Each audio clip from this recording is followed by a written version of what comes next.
好吧，最近立法院啊，为了这个选罢法啦等等啊，那到底要不要修啊？内政委会每天这边闹啊，那青鸟呢就说我们要去包围国民党中央党部去抗议，昨天还去了那么冷啊，去了要不要1000人啊？那国民党呢这次呢也没有只把门关起来做收头乌龟，国民党青年军也出来啊，然后放音响啊什么对抗啊，那。说，而且呢，他们播这个囚鸟，你们是什么青鸟？你们是囚鸟来反击，好像高嘉瑜好像会唱囚鸟是吧？这是柯文哲歌，不是我。好吧，所以有6000名青鸟到底有多少人？我有看一个报道说1000人，那这边说6000人，两个阵营相隔10公尺，场面火爆，有人都喊对方是笨蛇啊。那另外呢，这个青鸟也还有个演技班。说这个1秒碰瓷自摔，表演自摔了那这个他们说比云豹小公主假说自摔以后大概没人理他。那另外呢，这个林涛说青鸟已经成为求职代名词说这个有3大后坐力这个说呢，这个被叫做八炯、闽南郎、赖中强等人占领，成为负面的求职代名词那另外呢，这个现在因为有3个法案，明天礼拜5国民党就要闯关明天这个礼拜5包括这个宪法的这个修正宪法诉讼法的修正案、选罢法、财政收支划分法了那所以呢，今天晚上这个青鸟又要从国民党前面呢回到立法院，这其实天也蛮冷，这也蛮辛苦的那他们说傅昆萁有6大罪状。要把这3大法案呢给他退回赖清德说呢，应该理性讨论反正立法院现在呢，我看是没有什么宁日了。我们看一下，青鸟包围国民党发起人之一的律师赖中强，致辞到一半突然卡词。如果将来，来各位，让我们一起喊中国国民党没品。讲不下去，干脆喊口号，因为国民党祭出影片干扰战。民进党求职大会录取典礼得奖的是赖中强。开酸赖中强如此拼命，都是为求官，毕竟今年的青鸟活动皆由他主导。国民党这样子的态度，我觉得是蛮遗憾也蛮悲哀的。国民党的SOP 很简单，他就会把一切的社会的力量，反正通通都把它这个挂为是民进党的附庸。民进党强调，青鸟集结是民众自发，党中央仅鼓励参加。那活动上的这一幕，肯定跟民进党无关。你碰到我！你碰到我了！画面中的男子一个瞬间就倒地，不过呼喊被推倒，同时手上的饮料拿超稳，这让跟青鸟们不同政治立场的 YouTuber 很傻眼。眼见同伴都没声援，该男子只好乖乖爬起，装没事。香龙没有了，我们就当笑话看而已，就是他谁动员我们已经第N 次听林右昌出来解释说，那跟民进党之间到底是什么关系？这跟呢在基隆发动罢免的林右昌说的那个跟民进党没有关系，谁在听你讲这重要了嘛？就是民进党干的嘛？那你要去解释个半天，也没有人信你。老实讲，如果不是民进党，也不会有这些鸟事情。好，那你今天我说了，当你要发动很多的群众。用外围，台湾最糟糕的，台湾最可耻的就是许多呢做民进党的外围，但是还要呢扛着所谓的公民团体的旗号行走的这些的团体，是台湾社会的大麻烦。那就像在过去，民进党要努力的撇清太阳花跟他们没有关系，可是今天呢野百合都在呢巢中，太阳花在巢中。那你想对这些的年轻人，我管你我以前学的是啥，念的是啥程度的怎么样？我大声的叫嚷，叫出点名号了之后，我总有机会呀。街头所有在街头上面的这些的冲撞，成为呢要进到巢中工作的中南捷径，这已经呢是台湾的常规。这种的常规，只有在民进党的阵营里面呢会成立，会出现。所以你看到的这些的表演，这些的叫嚷，品质如何？我觉得大家自己看吧。不管是最近的几个网红，你听他们的谈论，你看他们的过去的学经历，这些如果呢将来呢都会成为呢朝中的入幕之宾，那真的让人担心啊。可是当他需要呢街头要闹狼的时候，这些呢群众呢在这个时刻呢仍然的蜂拥而至。1000个、6000个不是重点，哪怕1000个，我都认为很多。我都认为叫1000个年轻人呢，在这种的时候，在街头上面呢去包围国民党，包围在野党的党部。我知道你民进党作为执政党不好意思这样子做，但是如果你要让台湾人做民调说呢，那些人呢是谁叫来的？如果你把民进党作为选项，民进党如果不是第一名，那我随你编。嘉宇。当然，我觉得这些年轻人他们都是对社会有理想的热忱，所以我们还是要站着鼓励的态度，不管他是站在哪一边，我觉得年轻人肯出来为社会发声，其实都是我们值得支持的。从过去台湾民主社会的转型威权时代，就是因为有这些野百合学运的这些年轻人，他们愿意站出来，才可以去打破这个威权，去改变这个时代。那包括后来接续的太阳花，或者是到现在的青鸟行动，无论如何这一波又一波，其实都是台湾民主的历程。那我觉得用这种嘲笑的态度，或者是国民党用这种态度去对付这些年轻人，我觉得对他们来讲其实是蛮大的一个打击哦。尤其是台湾民主社会本来就是有不同的声音，那当这些年轻人他觉得说现在国会立法院的乱象导致于现在的国家可能在不安的情况之下，那没有办法理性的去讨论看待社会议题，所以他们勇敢的站出来。我觉得我们都是基于一个乐观而且是看待立场，而不是去嘲讽他们是想要当官，想要有什么位置。我觉得这样对这些年轻人是一个蛮大的羞辱。我现在瞬间有点搞不太清楚，谁到底才是执政党哦？这个执政当家闹事，谁说放青鸟飞全台湾的？是民进党，是现在的执政党。谁说你们不可以善笑这些青鸟？这个态度不对。我们执政党的秘书长讲说，在野党在国民党态度真的令我遗憾。我瞬间真的是角色错乱了，谁才是执政党？今天不管在立法院发生的事情，很多民进党党团都用片面的资讯散播，造成这些年轻人的愤怒。当初国会改革不就是如此吗？说真的，那时候青鸟包围立法院，我戴着口罩帽子混进人群，我就很好奇他们到底想干嘛。我看到满地黄国昌的灵堂，旁边人在那边听歌谣，然后另外一边在那边喊台湾独立。我想说，你们不是来国会改革的吗？我没有听到半点国会改革的论述。昨天这场活动也是一样，针对选罢法，有多少的年轻人相信明天就是要针对提高门槛去做表决？但是事实上是什么？委员最清楚，明天只是针对加严审查的这个过程。所以这就是他们一贯的作风，在立法院片面的资讯去做散播，造成舆论，然后让这些年轻人发动他们上街头，然后再说这些青鸟不是我们的，一下说当时候。党中央林右昌还下令所有的基层公职，像我们这些议员，带头站上街头演讲，跟着青鸟飞全台湾。我跟你讲，那时候很多地方议员根本都不知道自己在讲什么，因为国会改革的事情，他们自己也不了解。所以讲回来，现在在立法院，我认为赖清德如果不断的放纵民进党团这样子做，他唯一目标，我只要求连任，所有的在野这个跟他们当家再大的对立，对他讲都无所谓，国家就继续空转。彩绘。我觉得很可惜的是啊，这些青鸟我觉得他们不知道自己在挺什么哦，他们可能连这个立法院明天要审什么法案都不知道，他们以为他们挺的是民主，但其实事实上挺的就是赖清德的专断独权。其实现在在立法院，民进党还是有50席的这个民进党立委，51席，对，那为什么不能好好回到我们整个立法院去做协商、去做讨论，好好去讨论？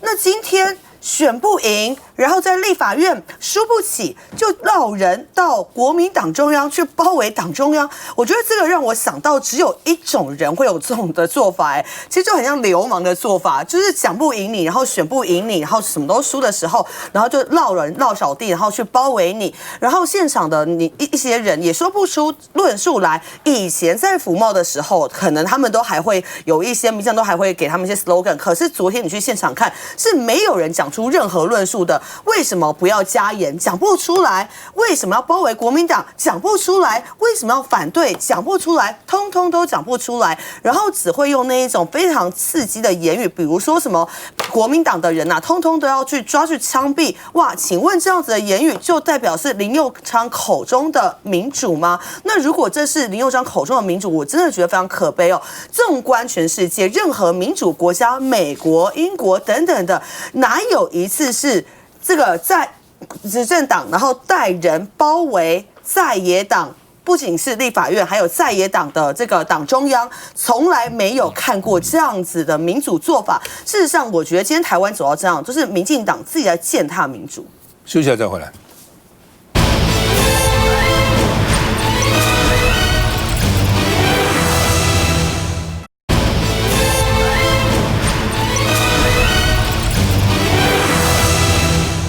立法院最近内政委员会很热闹哈。那这个礼拜本来轮到徐新营当主席了，哦，前两天我们也看到啊，他这个3分钟啊议案送出委员会啊，那结果今天呢，他请假，说他这个可能有事啊，或身体不舒服，那就为了谁来担一任代理主席，又吵翻天了。哦，民进党就说应该是呢，这个由民进党来代理主席，应该由下一次的主席啊，因为他说轮流嘛，国民党一个礼拜，民进党1个礼拜。那应该由他啊，那结果呢？国民党说什么是我们国民党的权利啊？我们国民党推人来当代理主席啊。结果呢，这个因为他今天是审客委会的预算啦，那民进党就说你们客家人不通过客家人的预算啊。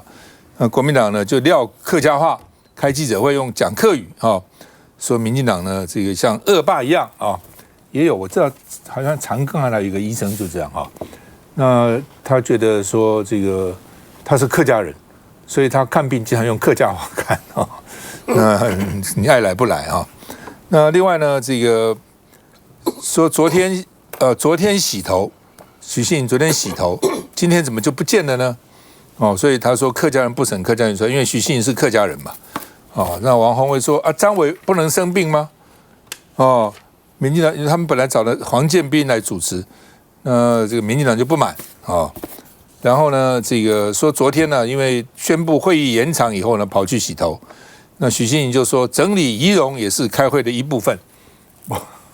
中间反正没有在开会啊，那没有开会，我去洗个头是怎样？那么否则这个时间干嘛呢？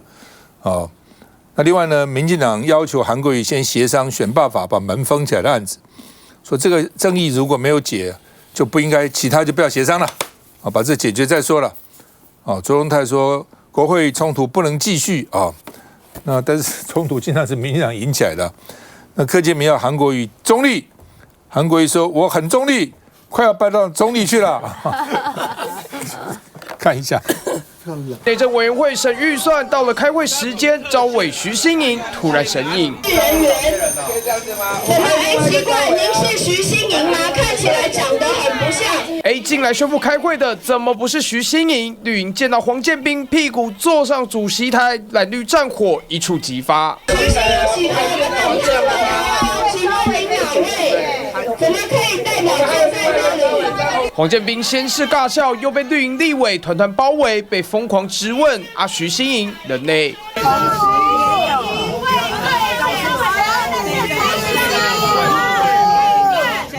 他跟我说他身体不舒服，请我代理。那我觉得代理会议这个都很正常，照程序走就好。对，就我其实我觉得这是很正常的事情。那我不知道为什么要把它弄成这样子。好，那徐新颖稍微有告诉你的秘书。前一天徐新颖跑去洗头，被抓包挨酸，隔一天再度神隐，蓝绿新仇旧恨和在一起。民进党当家闹事，一再的瘫痪议事，事实上都阻碍了内政委员会审查预算的进度。内政委员会上半天议事再度被瘫痪，审查预算进度空转中。好像怎么看呢？立法院现在每天这样闹，是啊，现在很糟糕啊！现在立法院要像我们这几天都晚上这么冷，晚上轮班在那里搭帐篷睡觉，就是轮着班要准备明天要打架的。一轮几点了？我去了几次了哦，这非常冷了，真的非常冷哦。我今天一大早就去了哦。那我要提的就是这个谁代理主席啊？这个民进党乱闹一通嘛。不要忘了，今天不是选罢法的，选罢法在昨天是要确认议事录，礼拜一就审完了，送到院会。你有什么争议，那就礼拜三党团去协商是吧？那今天是审什么？科委会的预算呢？啊，科委会预算你为什么不审也闹？他就是摆明了，因为你这个没有给解决，所有的会议我都一定要闹，就变这个样子。第一个我强调，你闹了半天是行政院的预算，是啊，是行政院的预算呢，民进党政府的预算呢，这不很奇怪吗？他就是要出一口气嘛。而徐欣怡今天确实已经讲了，我都不好意思讲，他真的生病。生病的话呢，这个民进党委员是胡说八道，说这个召委没有的话，就另外一个召委代理，没有这一条议事规则。我经常去代理我们现在的召委，我在财委会，陈立生啊，这个他有事他说找我，这段你带一下，王伟你带一下都可以啊。民进党也如此啊，民进党的主席他有什么问题的话，他突然要出去开记者会了，也找其他委员来代理，这个都稀松平常的。在这个做文章其实没有必要，而且是省的科委会的预算，你只会把它背革掉啊，背革就是你执政党的一个预算。另外我要提一个，就是刚刚所提到的这些人他是一个公民团体吗？他是中立的吗？请问如果这样子的话，为什么大法官做出那个实质废死80%几的老百姓是反对废死？这时候这些公民团体怎么都没有飞出来？而且就业安定基金最近吵翻天了，审计长公开承认有5000万被不法使用，他就不站出来，你就发现到他就到底民进党的侧翼，到底求官图、求官的活动是千真万确，一点都没有去冤枉他了。我觉得很遗憾的是，而且回到刚才上期段，香龙有提到啊，他话我觉得他话没有讲完，就是我们目前这个样子，不就类似戒严了吗？不是类似戒严的。今天如果这个青鸟，今天晚上是包围立法院的哦。虽然天气很冷，包围立法院，今天晚上他们就要守在明天早上。那因为我们的人在前面，那我们都心里有准备了，他们可能半夜就发动，把我们的人就抓走，或者是放青鸟进来。请问，如果放青鸟进来，会发生什么事情？那就不是跟这个韩国的这个坦克啊部队进去一样啊，这部队只是这个青鸟部队啊进去会不会放进来？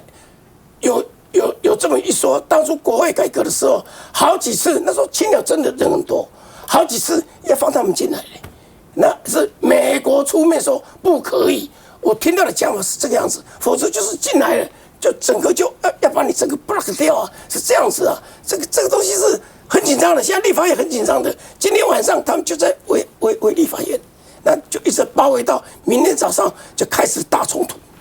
杨龙，阿宝的话同样没有讲完，哪里要等到青鸟，太阳花不就不是进立法院了吗？太阳花不就冲进立法院1个月的时间就把你瘫痪掉了，让你即使在执政党在当时国民党拥有绝对的优势，但是所有你要通过的法案统统过不去。太阳花不只是进国会，而今天的太阳花呢，竟然成为我们的国安国安会议的副秘书长。那太阳花在当主席，他不只是进国会，他还准备要进行政院了。今天我们看到韩国觉得很惊悚，说你尹锡悦怎么可以呢动用部队呢，想要去阻挡呢国会开会？就那太阳花呢？太阳花的时代就已经开始，不是你叫做太阳花就比较高级，不是因为你不是军人就比较如何，背后操作的政治逻辑呢是一样的。所以不要认为今天韩国发生的事情呢，好像呢台湾呢就一点关系都没有。不，其实台湾早就开始了，没有戒严的戒严在台湾一直都存在，在街头当中呢，运用某种的形式的语言的气氛上面的暴力，形成了那种在政治正确的精神的压制效果。台湾是一个政治正确非常严重的地方，敢于质疑政治正确的、对抗政治正确的，已经呢越来越微弱了。这一点呢是台湾的危机啊！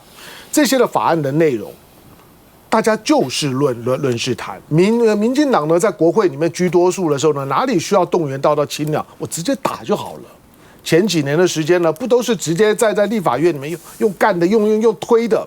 受伤的是谁？几乎呢全都是在野党。可是今天在野党的人数呢多一点点，蓝白合就多一点点，民进党呢开始动用了外围。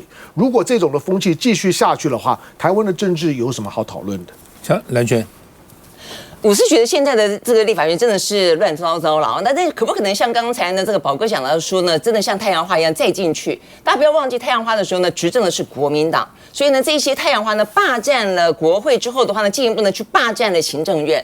那最好青鸟进到国会之后继续去霸占行政院。现在是民进党自己当家，所以我觉得现在的状况呢很夸张的地方就在于说一样的乱，但是呢大家要问的是说呢，问题是怎么样子让立法会会来到那么乱？重点是因为你朝小野大，你不愿意去遵守立法院的多数民意，不是吗？你今天执政，但是你一个少数执政，所以当你这样的一个状况底下，你必须要去跟立法院里面多数民意妥协才对啊。但他从来不妥协，所以不妥协状况底下，大家不要忘记了，过去民进党最知名的 slogan 叫做冲突、妥协、求进步。他在野的时候，他冲突，国民党妥协，然后整个国家进步，他的逻辑是这个样子。但现在反过来了，现在执政党是民进党了。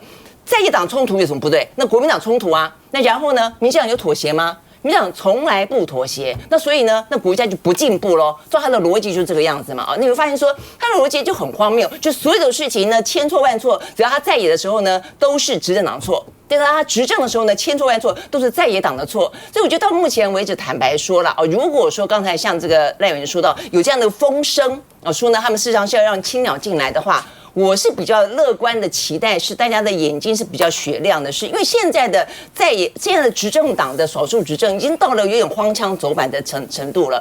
每一个事情其实照理来说，你都可以去好好的讨论的，但他目的呢就不让你讨论，因为他不愿意承认他自己呢少数执政的失败，所以所有事情他都不跟你谈，所有事情就搞砸你，把立法院搞烂所以搞烂的话他就有理由青鸟过来包围整个所谓的民意殿堂，然后用罢免的方式去搞烂你所有民选出来的东西，他就不承认你真正透过选举出来的你的多数。我觉得现在民进党就玩这个游戏嘛所以呢到现在为止的话，我觉得大家已经有点看混了，看疯了，就是一天到晚那样闹来闹去所以我觉得现在我觉得民进党可能也必须要去意识到一件事情，他们的整个的年轻世代以及所谓的上街头的青鸟，我觉得比起过去所谓的野百合，好歹还有点理想性，说出点道理来刚才才会又讲到，好歹有论述。现在的论述到底在哪里？你刚刚的碰瓷，我真的觉得笑死人了。我真的觉得，如果说这些上街头的年轻人是有理想的，请你自己找出那个碰瓷的人，把他们踢出去。就所有的人，就是我不知道他们哪里去学到这种演技。就没有人碰你就要这个拿起，而且他们拿起自拍，我觉得他们可能就在直播吧，就是你看谁推我，然后就开始骂起来了。这个很 low 有没有？我觉得已经 low 到一个程度了。那问题是谁教他们的？因为他不止一次民进党现在在这些青鸟经常就这样的，突然之间也没人碰你。现在立法院不也是这样子吗？也没人碰你就谁撞我了谁踢我了？当初他们讲说呢，什么不是我讲出来，云豹小公主。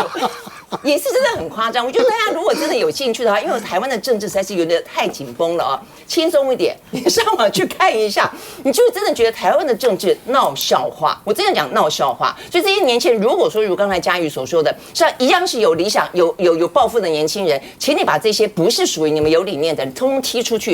因为我觉得这糟蹋了现在上街头的这些所谓的青鸟们。如果他们真的是有论述的，觉得呢立法院让他们觉得有什么地方是需要改革的，请你说出来，那不要让这些人在里面捣蛋。你随便去查，不是我刚刚讲的那个碰瓷的那个青鸟赖中强是昨天带领很多人去上街头讲的。他昨天讲了一段话，你去听他，你觉得他是在讲到立法院的改革吗？他说呢，现在的立法院呢，之所以这个行政立法的僵局不是一般的僵局，是中国在地协力者集团对台湾民主体制的发动的攻击。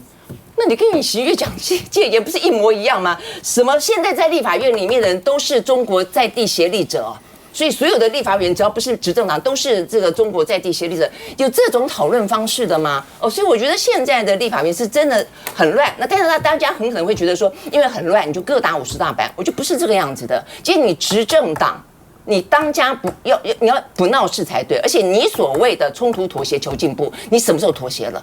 对赖清德来说，什么时候妥协了？你明明就是独裁再独裁，不是这样子吗？休息一下再回来。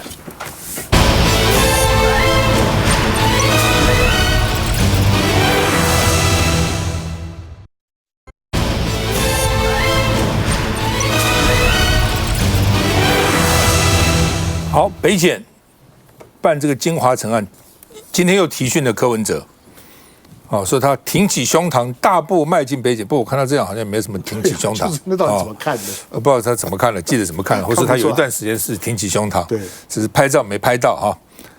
传出柯文哲申请解除禁止通讯，因为他现在是禁见啊，禁止干嘛通讯，那他要求要解除禁止通讯，说可能因为他想写信说要辞到党主席，因为现在关多久还不知道，本来说起诉大概就会放，那现在起诉也不一定，法院可能继续压他啊。民众党说不要乱想，不要乱猜，那另外呢，最近呢，这个他们的竞选小物。就木可在卖竞选小物，那这个竞选小物卖的钱是不是要竞选的这个经费？那如果是竞选经费，好像就不能够这个挪用。那如果是只是这个一般的小物，那说被报说有抽佣，所谓抽佣就是鼓励大家去卖嘛。你卖一个，我这个可以有多少 commission 佣金啊，或者是报酬。黄敬说劳务报酬定义。北检比我清楚，就是个劳务报酬嘛，怎么会变成去平分这个竞选基金呢？这就是吴怡轩也说，付出劳务取得报酬，并不是抽佣抽佣多难听啊！那这个卓冠廷议员就说，那诈骗集团也是付出劳务，然后取得他的这个报酬吗？那当然不一样了啊。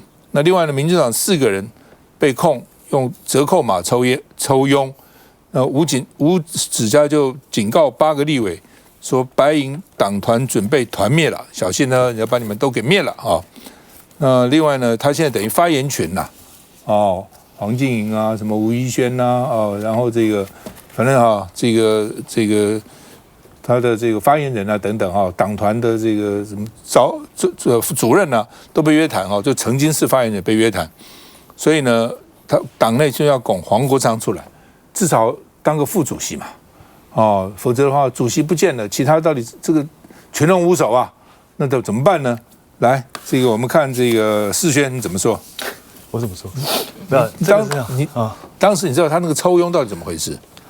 我必须要还原清楚我们在竞选的时候，其实一开始柯文哲小物是用批点。记不记得大家讨论很久，什么叫批点？也就是说，如果你要支持柯文哲，你希望得到小物，你捐钱到政治现金专户，你会累积出一个批点，而且它不是等值的它不是说我今天买1万块，我就1万颗批点，不是，它有一个计算方式，然后你再用批点去退换你的小物，我们再把小物寄到你家。所以前半段在520，我记得好像是520之后吧，还是多久？还是几月几号以后有政治现金专户的时候，这是我们的第一波。我们前面有3波的募款是用这样子的方式，那是到了年末的时候才有这个所谓的木可公司。那这个木可公司是完全私人，也就是大家看到的李文娟嘛，李文忠的妹妹。那这一家商城呢，当时候它有很多的，比如说柯 P T 恤，他都会请我们这些公职人员帮忙穿上节目等等。那当时候这个是完全分开来，跟前面我刚才讲的政治现金募款这个是完全两码的事。现在检调等于是把这2件事情都在一起讲，你们有这个所谓的折扣码 QR code 拿到的钱可能是政治现金的钱，那你是不是分赃等等？所以这个逻辑我觉得要先跟大家讲清楚，它这2段式的，后面单纯是卖小物。那讲回来，吴怡轩其实讲到了那个小英商城，那个是一个很好的范例。当时候小英在选举的时候，这个小英商城，我记得不知道3立还是哪一家媒体我忘了。专访这个大陆的旅客，他们去买了小英的周边商品，他很开心，说我带回去当纪念品啊。如果现在现在新闻写或检调的逻辑，那当时候那个是不是也可能是政治现金？难道中国人可以捐政治现金给你吗？还是那个是指小物？好，所以我们用这个小英商城的事情，不是说去扯以前的事情，而是把这个逻辑顺清楚。那至于学姐啦，或者是怡轩啊，他们这个 QR code， 其实当时候很多公职人员大家都有这个所谓的折扣嘛，只是说到底你有没有真的去宣传，或者是得到多少的报酬？我觉得现在已经变成混为一谈的。那昨天这些人被约谈之后，其实我也大概了解了一下状况。说真的，回想当初因为像我刚刚讲的，前半段的3波募款跟后面都叫柯 P 小物，所以其实一般民众现在已经很难分得清楚了。我们看一下相关新闻。你输入 Vicky 520的话，就可以让柯文哲520就职典礼的时候送他进总统府。党公职专属折扣码，吸引粉丝用打折价购买柯文哲竞选小物，马克杯、帽 T 应有尽有。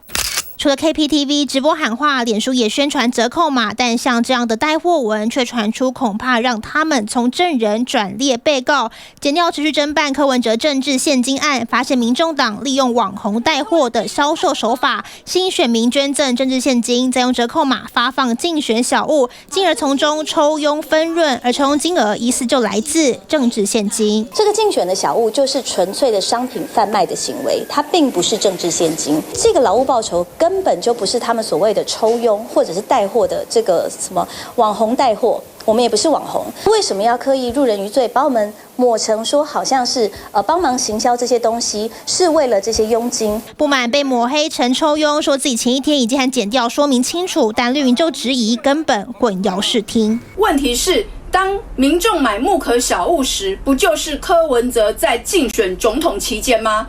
民众为什么要买木可小物？不就是支持柯文哲选总统吗？只是17号才甄选内容，隔天就被爆出，其中被点名的还包括民众党发言人吴怡萱以及学姐黄金莹，传出可能也因此涉及违反政治现金法，转列被告。劳务报酬的定义是有协助宣传或者是协助帮忙做这些节目啊、直播啊等等的，其实这些的记录也都还留存。那我们这样子的配合情况底下，还要被放消息，居心叵测。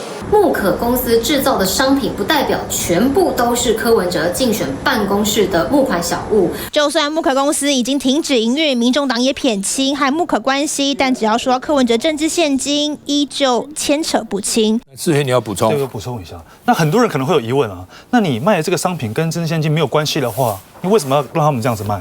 他们不是赚了很多钱吗？当时候木可其实也帮了我们的宣传，他们要卖这个小物到全台湾的造势去卖的时候，还有所谓的小胖卡，有很多的宣传车，那卖了相关的这个衣服什么的，让更多的民众穿上柯 P， 戴上帽子，戴上别针，其实都在帮我们做到宣传，所以当时候其实也是一个互惠互利的概念，他们赚钱，那我们要的是什么？行销广告。嘉瑜怎么看？我觉得最大的争议就是因为木可跟柯文哲两个是同一个。就是说，木可公司后面就是柯文哲。刚刚讲李文忠、李文娟，这只是一个人头。然后是在总统大选期间卖的柯 P 小物，对于这些小草们来讲，他们的热情，他们去买这个柯 P 小物，是因为柯文哲要选总统，告诉这些小草，我现在没钱没经费，请大家来买小物。他的目的是要募款捐款，然后去选总统，不是要卖商品。如果我今天是偶像明星艺人，我今天要卖我的商品，那你商业行为无可厚非。那柯文哲也没告诉大家说，我这个木可公司是我个人的公司哦，你买我的商品是我柯文哲赚钱哦，不是要拿来选总统的哦。他当初也不是这样讲的所以小草们都以为我买商品是要支持柯文哲选总统，不是要把钱，这是两回事嘛。所以现在看起来是这些小草们，他们这个钱到底是流向了政治现金，还是流向了木可公司？而今天的这些黄静莹啊，这个陈志涵等人，他们在折扣码的过程中，他们有分了这些钱，这些钱到底算是政治现金还是木可公司？依照现在检调的认定木可公司就是把政治现金的钱洗到木可包括授权费，包括柯文哲政治现金有将近4000万给了木可，里面做什么？做商品，做服饰。那请问柯文哲花钱给木可做的这些商品服饰，那是属于木可的吗？还是属于柯文哲的竞选总部的？那卖的钱既然属于木可，而不是柯文哲，这是一笔烂账。那所以这个过程当然检调会去质疑。采薇，我觉得比较大的问题就是说，现在为什么会有这么多争议？是因为民众党做的这一些就是募款上面的一些方式，就是真的比较创新啦，比较有别于过往，像蓝绿两大党就是不会这样做嘛。我们以前卖一些小物等等的，其实都会开发票，不管是10块、20块，这一定开发票。然后再来的话，就是说我们自己民代去帮忙这个小物宣传，我们其实也不太会拿这个拿其他的奖金什么等等，甚至是我们自己买这些小物，都是我们要自己花钱买，或者是说送给朋友等等。所以民众党他们的民代，然后去用这样子这种折扣码，是真的比较少见，然后会让大家觉得好像是直播主带货的这样子。那所以他们现在说是劳务报酬，我觉得是说得过去的。可是劳务报酬它就是一定会有税务上面的问题嘛，所以我觉得只要有一些证据来佐证是劳务报酬的话，我觉得是没有什么太大问题。但我觉得现在问题在于，民众党在柯文哲还没有出来的一天，可是党内一直都在吵这一些，包含什么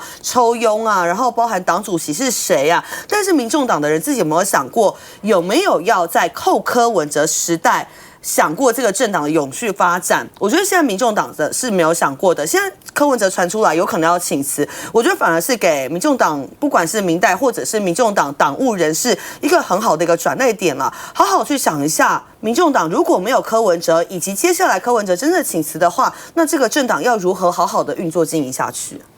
好吧，就是说，当然是比较怪，听起来啊，一般选举的时候没有搞那么复杂的，捐款就捐款，募款就募款哈。那柯文哲看起来他脑筋智商很高，大概会想出很多奇奇怪怪的这个做法哈。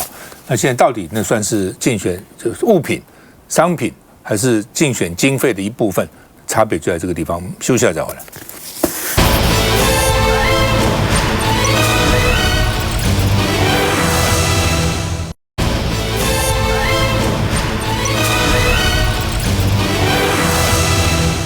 好，劳动部啊。他们说好像变成什么文化部了哈，大内宣不手软，民众党团说连垫付的基金都敢花，垫付基金是什么？就是不是有些劳工拿不到薪水，就给他垫付一点钱，好让他这个暂时能够把这个生活给过去哈，或是那个难关给度过哈。然后他们拍的影片呢叫做他们给予光系列，就他们说预算花光光。叫光系列，人的点阅呢暗淡无光，花了189万啊，然后呢也没几个人看啊。那另外呢，阿春部长有个会客室，点阅也是很低的，什么196次啦，187次啦，174次啦，206次啦，一共10支影片啊，点阅率97，最多641，都非常低了，我觉得浪费钱啊。那另外呢，所以说劳动部是不是变成文化部啊？而且呢，就业安定基金拍片也是把预算都花光光，而且都花很多钱哈。劳动部下面的这个各单位呢，都喜欢经营 FB 啦，经营 IG 啦，这种新媒体哈，至少花了7000万。它不同的部门什么劳动力发展署、劳动部本身、台北区分署还有什么这个技能检定中心、就业安全卫生署、这个劳动力发展署，反正它就是单位很多嘛，每个单位都编点钱，先把它加总起来，钱还不少而且112年、113年新媒体狂撒就超过1亿，1亿这个561万482块，花很多钱是民脂民膏，这么多钱就这样随意的挥洒。效果也不好，我们看一下。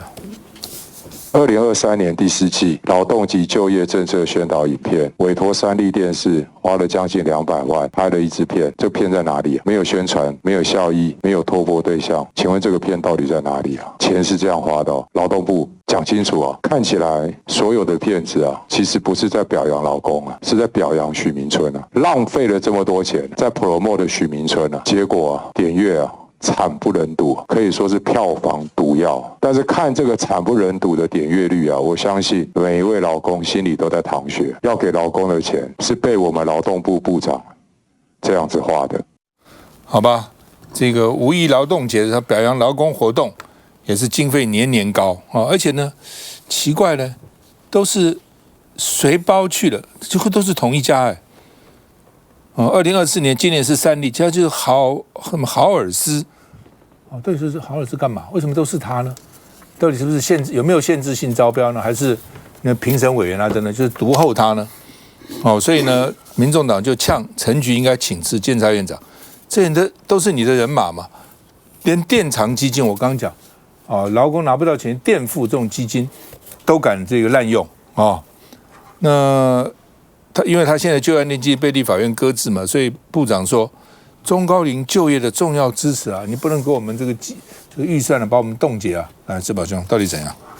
就业安定基金现在大概400亿左右，还有400亿了，400亿，一共从筹到现在1000多亿对，他现在400多亿那劳保基金大概1兆多，但是劳保基金是这样，我咨询过前几天，如果符合条件的同一天申请，他破产，因为他整个要付12兆，所以他现在就变成这个，只要是以前是劳保局的局长啊，就看他信什么教，他如果信基督教，每天祷告说人人不要倒，人人不要倒就可以了。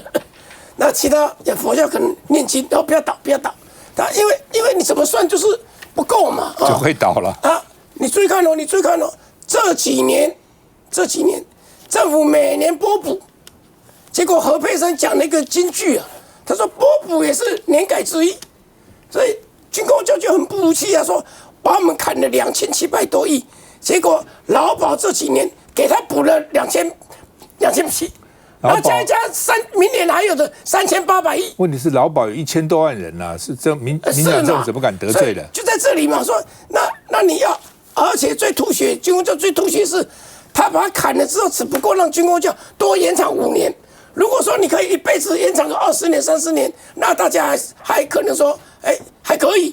结果他只延长5年，然后你这样子杀军公教，就到底一个政治斗争而已。好，我们来看。就业安定基金，现在来讲，许明春啊，这个片啊，你看他的观看数100多，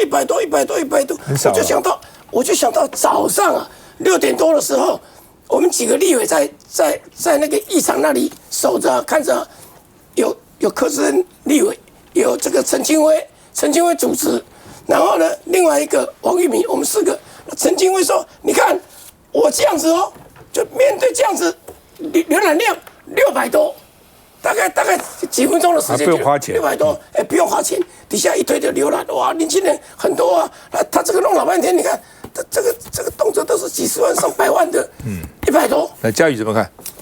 这个就业基金的问题，今天大家拿出来讨论也蛮久了，蛮多次了。那我觉得就是劳动部现在洪申翰部长当然除了努力的去把这个监督机制完成之外，那对于劳工的支持这个部分，我想还是非常的重要，因为毕竟就业安定基金最主要就是要帮助我们这些弱势的劳工。那过去长期被滥用等等的问题，现在重新开始检讨，并且追回，这个是现在大家所期待要去做的。那我觉得在这个过程里面，所有的不法或者是过去有一些滥用的情况，都应该要去追讨，而且追溯，这个才是能够符合大家的期待。香龙，到民众党做这题目是 OK 的了，但是我就觉得那个标题概念上面来讲，应该再想想，就是这个是花妈的人马，你们要做的话，就应该做一个花妈之花系列之花光光传奇。那这个大家就比较容易懂，就是因为整个的系统，整个的劳动部的系统是一个花妈的系统，花妈之花系列之花光光传奇之1之2之3。而且陈菊做过劳委会主委哦。是啊，所以就是说现在人马都是他的人马。